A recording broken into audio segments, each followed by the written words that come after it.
তামিম ইকবালের ধুন্দুমার ব্যাটিং, সাকিব মাহমুদুল্লাহর ঐতিহাসিক জুটি আর মাশরাফির দুর্দান্ত ক্যাপ্টেন্সি। 2017 সালের চ্যাম্পিয়ন্স ট্রফিতে বাংলাদেশ নিজেদের সেরা সময় কাটিয়েছে। অস্ট্রেলিয়া, সাউথ আফ্রিকা এবং নিউজিল্যান্ডের মতো দলগুলোকে পেছনে ফেলে টাইগাররা সেবার সেমিফাইনালে উঠেছিল। ক্রিকেটের বৈশ্বিক কোনো টুর্নামেন্টে সেটাই ছিল দেশের সেরা সাফল্য। ক্যাপ্টেন মাশরাফির নেতৃত্বে সবাই খেলেছিল একটা দল হয়ে, পাশাপাশি ছিল কিছুটা ভাগ্যের সহায়তা। মুশফিক, মোসাদ্দেকরাও গুরুত্বপূর্ণ মুহূর্তে পারফর্ম করেছিলেন। এক নজরে 2017 সালের চ্যাম্পিয়ন্স ট্রফিতে বাংলাদেশের পারফরমেন্স দেখে নেওয়া যাক। ইংল্যান্ডে অনুষ্ঠিত সে আসরে গ্রুপ এ তে বাংলাদেশের সাথে ছিল অস্ট্রেলিয়া, নিউজিল্যান্ড ও ইংল্যান্ড। টুর্নামেন্টের উদ্বোধনী ম্যাচে স্বাগতিক ইংল্যান্ডের মুখোমুখি হয় মাশরাফির দল।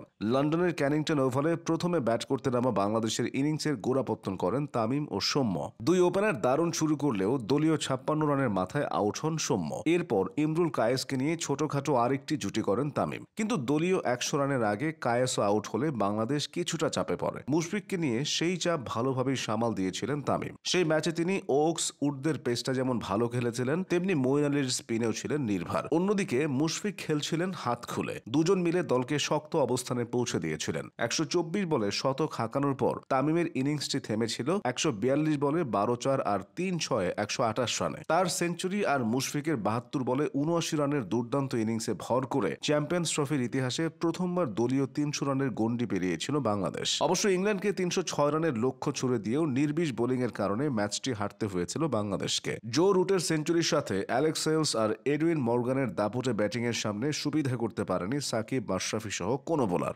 প্রথম ম্যাচ হারার পর দ্বিতীয় ম্যাচে শক্তিশালী অস্ট্রেলিয়ার বিপক্ষে জয়ের প্রত্যাশা নিয়ে মাঠে নামে টাইগাররা, কিন্তু মাঠের ক্রিকেটে অজিদের কাছে এক প্রকার ধরাশায়ী হতে হয়েছিল বাংলাদেশকে। প্রথমে ব্যাট করতে নেমে তামিম ছাড়া সব ব্যাটসম্যানই অসহায় আত্মসমর্পণ করেছিলেন। ব্যাটিং বিপর্যয়ের মুখে এক প্রান্তে সবার আসা যাওয়ার মিছিল দেখছিলেন তামিম। পরিস্থিতির দাবি মিটিয়ে তার ব্যাট থেকে এসেছিল 95 রান। বাংলাদেশ অল আউট হয়েছিল 182 রান। 183 রানের মামুলি টার্গেটে ব্যাট করতে নেমে 16 ওভার শেষে অস্ট্রেলিয়ার রান ছিল 1 উইকেটে 83। সেখান থেকে অজিরা সহজে ম্যাচটা জিততে পারত, কিন্তু বৃষ্টি এসে বাগড়া দিলে ম্যাচটি ভেস্তে যায়। ফলে দুটি দলই সমান একটি করে পয়েন্ট পায়। সেমিফাইনালে পৌঁছাতে ওই পয়েন্টটাই ছিল বাংলাদেশের প্লাস পয়েন্ট। গ্রুপ পর্বের শেষ ম্যাচে বাংলাদেশের প্রতিপক্ষ নিউজিল্যান্ড। প্রথমে ব্যাট করতে নামা কিউইরা শুরুতে বড় সংগ্রহের আভাস দিলেও টাইগারদের দুর্দান্ত বোলিংয়ে শেষ পর্যন্ত তারা 265 রানে থামে। এই ম্যাচে বল হাতে নিউজিল্যান্ডকে বেঁধে রেখেছিলেন মোসাদ্দেক হোসেন। তবে আসল কাজ অর্থাৎ ব্যাটিংয়ে তামিম সহ পুরো টপ অর্ডারই সেদিন ব্যর্থ হয়। মাত্র 33 রানে 4 উইকেট হারিয়ে মহা ব্যাটিং বিপর্যয়ে পড়েছিল টাইগাররা। জয়ের আশাটাও তখন আর ছিল না, কিন্তু সে ম্যাচের জন্যই হয়তো নিজেদের সেরাটা জমিয়ে রেখেছিলেন সাকিব আল হাসান এবং মাহমুদুল্লাহ রিয়াদ। তাদের 224 রানের ঐতিহাসিক জুটিতে ভর করে বাংলাদেশ জিতেছিল নিজেদের ইতিহাসের অন্যতম সেরা একটি ম্যাচ। সাকিব 114 রান করে আউট হলেও মাহমুদুল্লাহ অপরাজিত ছিলেন 102 রানে। এই গ্রুপের হিসেব নিকেশ তখন সম্পূর্ণই বদলে গেছে।